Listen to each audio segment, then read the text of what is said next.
Hi hello ನಮಸ್ತೆ, ನಾನು ನಿಮ್ಮ ಸುನೀತಾ. ಎಲ್ಲರಿಗೂ ವಿಶ್ವ ಮಹಿಳಾ ದಿನಾಚರಣೆಯ ಶುಭಾಶಯಗಳು. ಹಾಗಿದ್ರೆ ಒಂದು ಮನೆ ನೆಡಬೇಕು ಅಂತ ಹೇಳಿದ್ರೆ ಹೆಣ್ಣು ಮಹಿಳೆ ಎಷ್ಟು ಮುಖ್ಯ ಅಲ್ವಾ? ಮಹಿಳೆ ಇಲ್ಲ ಅಂತ ಹೇಳಿದ್ರೆ ಒಂದು ಮನೆ ಅಪೂರ್ಣ ಅಂತ ಹೇಳಿದ್ರು ತಪ್ಪಾಗಲಾರದು. ಹಾಗಿದ್ರೆ ನಿಮ್ಮ ಪ್ರಕಾರ ಹೆಣ್ಮಕ್ಳು ಅಂದ್ರೆ ಯಾರು?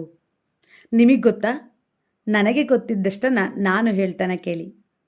ಹೆಣ್ಣಾಗಿ, ಮಗಳಾಗಿ, ತಾಯಿಯಾಗಿ, ಅಕ್ಕ ತಂಗಿಯಾಗಿ, ಗೆಳತಿಯಾಗಿ, ಹೆಂಡತಿಯಾಗಿ, ಮನೆಯೊಳಗಿನ ನಗುವಾಗಿ, ಮನದೊಳಗಿನ ಒಲುಮೆಯಾಗಿ, ಸರ್ವರಿಗೂ ಬೆಳಕಾಗಿ, ಅರ್ಹರಿಗೆ ಸ್ಫೂರ್ತಿಯ ಸೆಲೆಯಾಗಿ, ಕಷ್ಟ ಕಾರ್ಪಣ್ಯಗಳನ್ನೆಲ್ಲ ಎದುರಿಸುವ ಯೋಗಿನಿಯಾಗಿ, ಸಂಸಾರವೆಂಬ ಸಾಗರದಾಗ ಸಾಮರಸ್ಯ ಸಹಬಾಳ್ವೆಯನ್ನ ಸಂಭಾಳಿಸುವ ಸೂಕ್ತ ಶಕ್ತಿಯಾಗಿ, ಮಕ್ಕಳನ್ನ ಹೆತ್ತು ಹೊತ್ತು ಶಿಸ್ತಿನಿಂದಲೇ ಸಂರಕ್ಷಿಸುವ ಗುರುವಾಗಿ, ಮನೆಯ ಒಳಗೂ ಹೊರಗೂ ಗಂಡಿನ ಜೊತೆ ಹೆಗಲಾಗಿ ಸಾಥ್ ಕೊಟ್ಟು ಜೀವ ಜಗತ್ತಿಗೆ ಉಸಿರಾಗಿ ಕ್ಷಮೆಯ ಧರಿತ್ರಿಯಾದವಳೆ ಹೆಣ್ಣು. ಆದರೆ ಕೆಲವು ಸಂದರ್ಭಗಳಲ್ಲಿ ಹೆಣ್ಮಕ್ಳು ಮದುವೆಗೆ ಮುಂಚೆ ಅಪ್ಪನ ಮಾತನ್ನ ಕೇಳ್ತಾರೆ, ಅಪ್ಪ ಇಲ್ದಾಗ ಅಣ್ಣ ತಮ್ಮಂದಿರ ಮಾತನ್ನ ಕೇಳ್ತಾರೆ, ಮದುವೆ ಆದಮೇಲೆ ಗಂಡನ ಮಾತನ್ನ ಕೇಳ್ತಾರೆ, ಗಂಡ ಇಲ್ಲದೆ ಇದ್ದಾಗ ಮಕ್ಕಳ ಮಾತನ್ನ ಕೇಳ್ತಾರೆ, ಮಕ್ಕಳು ಇಲ್ಲ ಅಂತ ಹೇಳಿದ್ರೆ ಮೊಮ್ಮಕ್ಕಳ ಮಾತನ್ನು ಸಹ ಕೇಳ್ತಾರೆ. ಅವರು ಯೋಗ್ಯರು ಮತ್ತು ಅರ್ಹರಾಗಿದ್ದ ನಮ್ಮೆಲ್ಲರ ಮಾತನ್ನ ಯಾಕೆ ಕೇಳ್ತಾರೆ ಗೊತ್ತೇನ್ರಿ?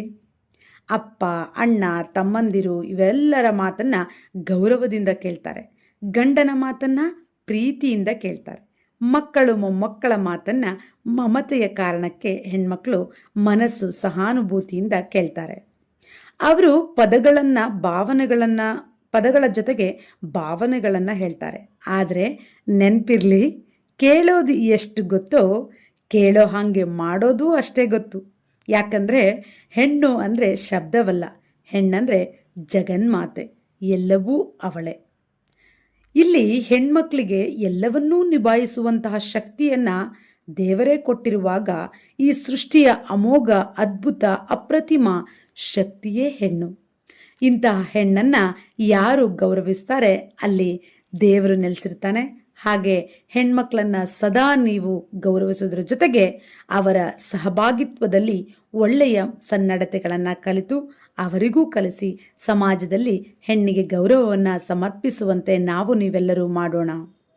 ಮತ್ತೊಮ್ಮೆ ಎಲ್ಲ ಮಹಿಳೆಯರಿಗೆ ವಿಶ್ವ ಮಹಿಳಾ ದಿನಾಚರಣೆಯ ಶುಭಾಶಯಗಳು. ಈ ಒಂದು ವಿಡಿಯೋ ನೋಡಿದ್ದಕ್ಕೆ ಧನ್ಯವಾದಗಳು. ಇಷ್ಟ ಆಗಿದ್ರೆ ಶೇರ್ ಮಾಡಿ, ಕಮೆಂಟ್ ಮಾಡಿ, ಲೈಕ್ ಮಾಡಿ. ಧನ್ಯವಾದಗಳು.